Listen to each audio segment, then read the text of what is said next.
Mr. Speaker, sir, I declare my interest as the Deputy Secretary of NTUC, the Executive Secretary of the Singapore Industrial Services and Employees Union, as well as the co-chair for the Tripartite Work Group for Senior Employment. During the debate on the Workplace Fairness Bill earlier this year, Dr. Heng Chee How emphasized how an aging population is a major challenge for global economies. Beyond affecting individual workers, age discrimination can reduce our economy's overall competitiveness and productivity. And through my engagements with union leaders as well as individuals and workers of different segments, and in particular recently of senior workers, I have also heard concerns from our seniors about ageism in hiring, in training, and in promotion. I have covered some of these topics in the motion of thanks debate this year. And globally, we also see age discrimination at workplaces has led to a significant legal consequences. In the United States, IBM faced lawsuits over layoffs since 2016 that allegedly targeted older workers. More recently, IKEA settled 5 lawsuits for passing over older workers for promotions and unfairly labeling them as lacking potential.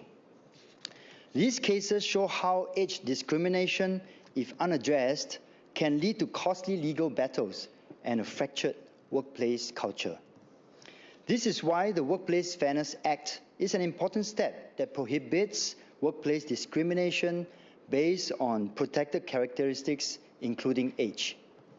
Today, I welcome the introduction of the Dispute Resolution Bill, which sets out the process for individuals to make claims against firms if they experience workplace discrimination.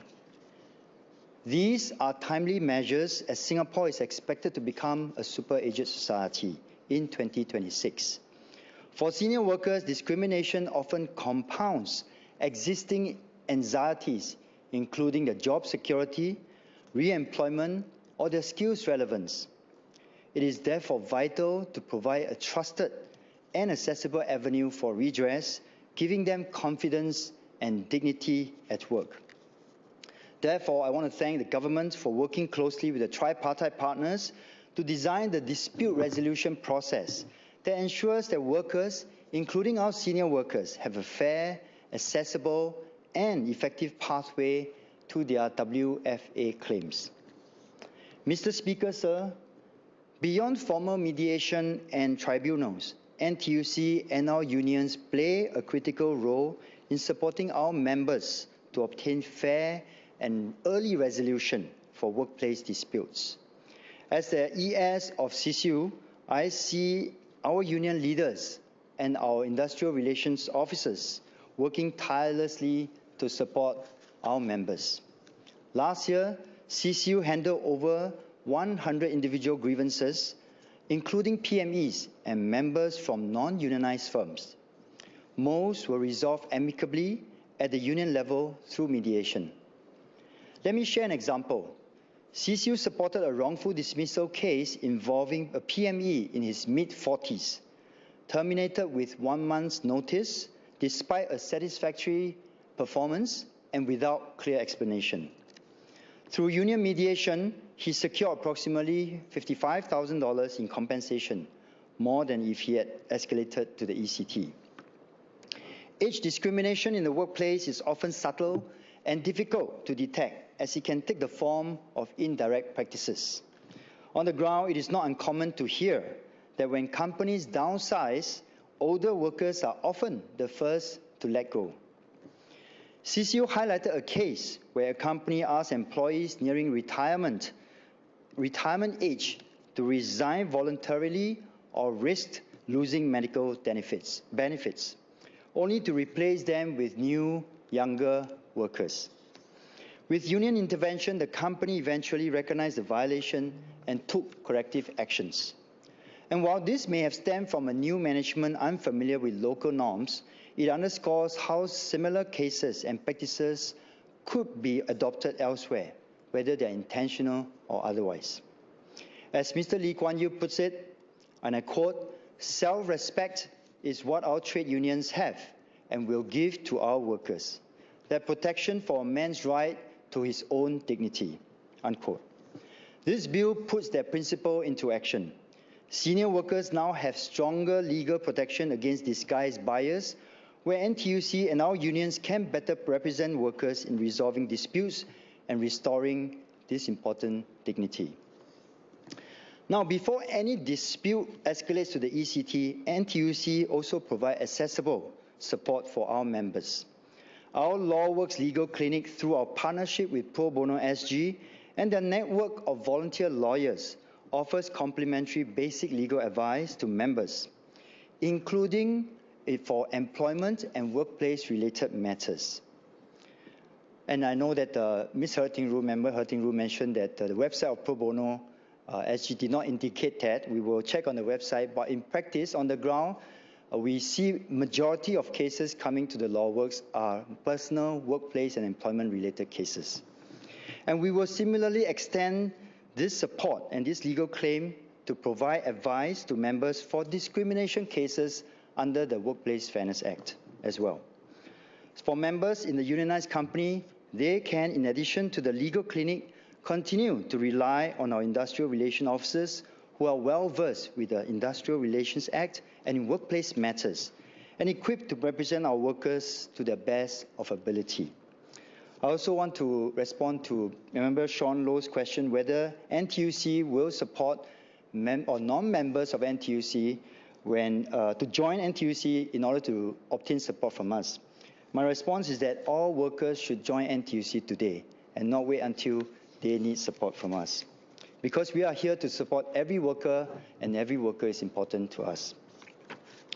Beyond discrimination at work, many senior workers report applying for numerous jobs but receiving silent rejection. In my earlier motion of thanks speech, I shared one such real-life story and also urge employers to better recognize the expertise accumulated from years of experience of our senior workers. And as recruitment becomes increasingly digital, we must also guard against age bias in AI-based hiring tools. In the United States, for instance, Workday Inc., one of the world's largest HR software provider, is facing a collective action lawsuit based on claims that its AI-powered recruitment system discriminated against candidates above 40 years old. This shows that even well-established platforms are not immune to bias, and that algorithm discrimination is a real and emerging risk.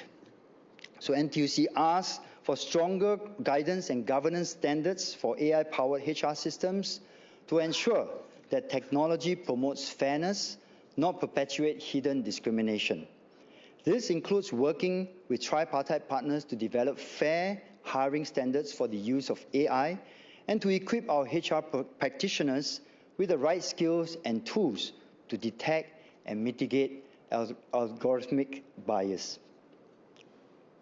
Given the varied nature of grievance cases, the government should actively collate data and conduct regular review of the legislation in collaboration with tripartite partners to ensure that it remains responsive to the evolving societal norms and workforce demographics.